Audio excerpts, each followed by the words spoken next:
Unser Staat, er ist fett geworden. Unsere Abgabenquote liegt bei 43,4%. In der Europäischen Union greifen nur Dänemark und Frankreich ihren Bürgern noch tiefer in die Tasche. Für viele Experten ist ohnehin längst klar: Ohne Vollbremsung fahren wir an die Wand.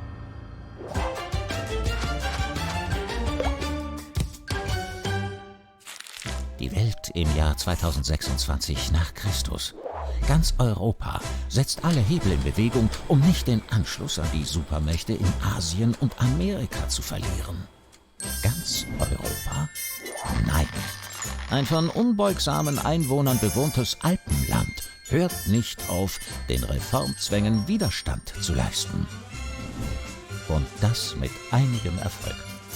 Heute hat Österreich eine Staatsquote von stolzen 56%.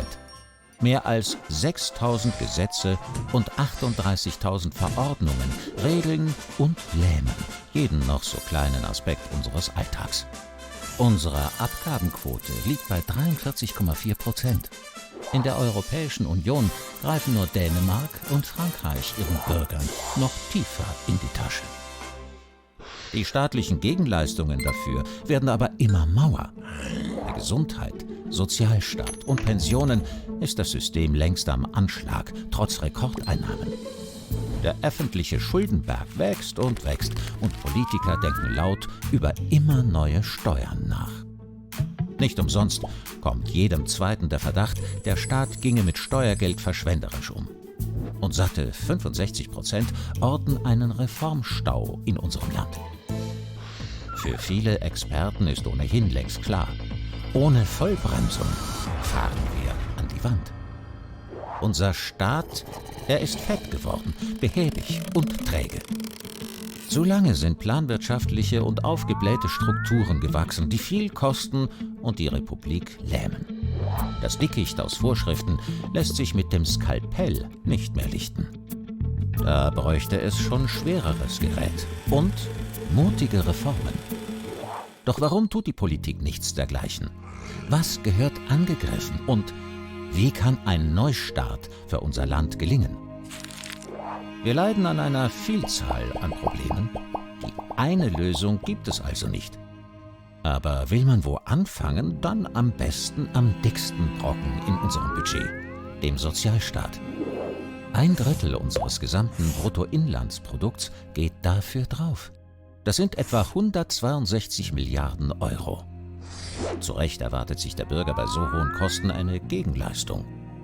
Will man das Sozialsystem aber dauerhaft erhalten, so braucht es radikale Einschnitte. Experten raten daher dazu: Arbeitslosenversicherung, Mindestsicherung, Notstandshilfe, Familien- und sonstige Beihilfen, eine Vielzahl an Zuschlägen und Sonderleistungen ganz einfach zu streichen. Doch wer glaubt, der Sozialstaat würde dadurch abgeschafft, der irrt. Statt vieler Leistungen setzen wir am besten künftig nur noch auf eine einzige, die auf einem Negativsteuermodell basiert. Wer unter einer bestimmten Summe jährlich verdient, erhält auch künftig Geld. Wer mehr verdient, bezahlt. Das ist gerechter und Bedürftige bekommen so tatsächlich mehr statt weniger Leistungen.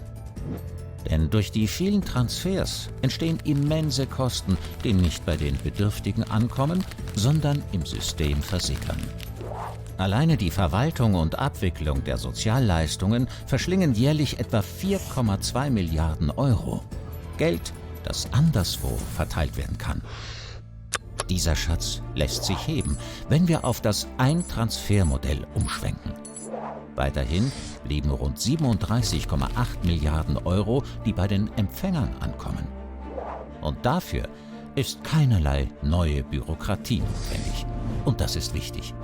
Denn institutionelle Bürokratie neigt dazu, sich auszubreiten. Die oft politisch besetzten Führungsebenen der Verwaltungsapparate wollen Posten absichern. So entstehen immer neue Posten und das beeinträchtigt die Effizienz. Das wird nirgends so deutlich wie beim Thema Föderalismus. Österreich besteht aus einer Bundesebene, 9 Ländern, 94 Bezirken und 2092 Gemeinden. Das ist in vielen Bereichen ein Vorteil, weil die Institutionen vor Ort oft besser wissen, was die Menschen brauchen, als die Politiker im fernen Wien. Doch das wahre Potenzial des föderalen Systems wird so nicht gehoben. Auch hier bleibt viel Geld im Apparat selbst picken, statt bei den Menschen anzukommen. Und weil der Bund die Steuern einhebt, die Länder aber das Geld verteilen, kommt es zu keiner Kostenwahrheit. Echter Wettbewerb unter den Verwaltungseinheiten wird unterbunden und stattdessen risikoreiches Verhalten belohnt, weil im Zweifel der Bund gerade steht für die Schulden der kleineren Einheiten. In der Vergangenheit dient hier das Land Kärnten als Beispiel. Je weniger Geld Verwaltung und Sozialstaat fressen, desto mehr kann der Staat manövrieren. Und so ein Thema angehen, das den Bürgern unter den Nägeln brennt: Steuern reduzieren. Österreich ist bekanntlich ein Hochsteuerland.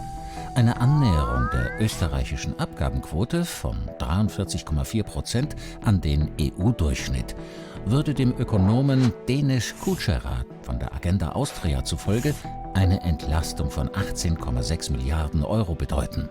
Pro Jahr entspräche das etwa 2.000 Euro netto für jeden einzelnen Bürger.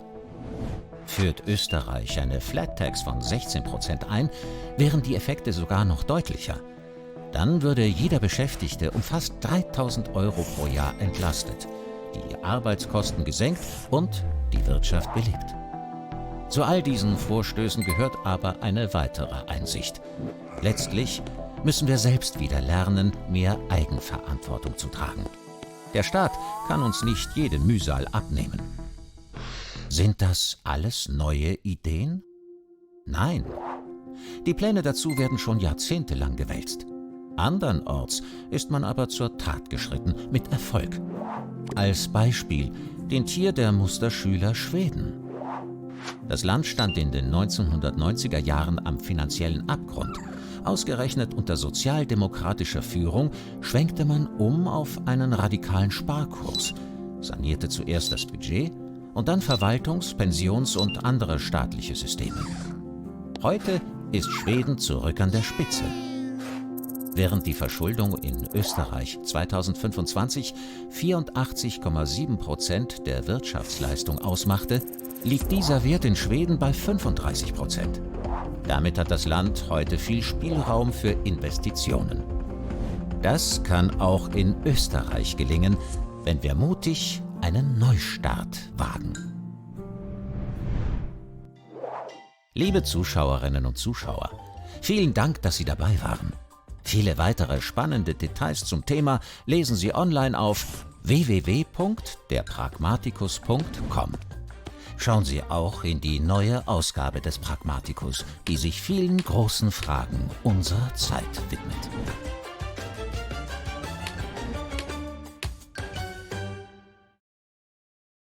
Servus TV On, die Streaming-Plattform für Live-Sport, Dokus und mehr.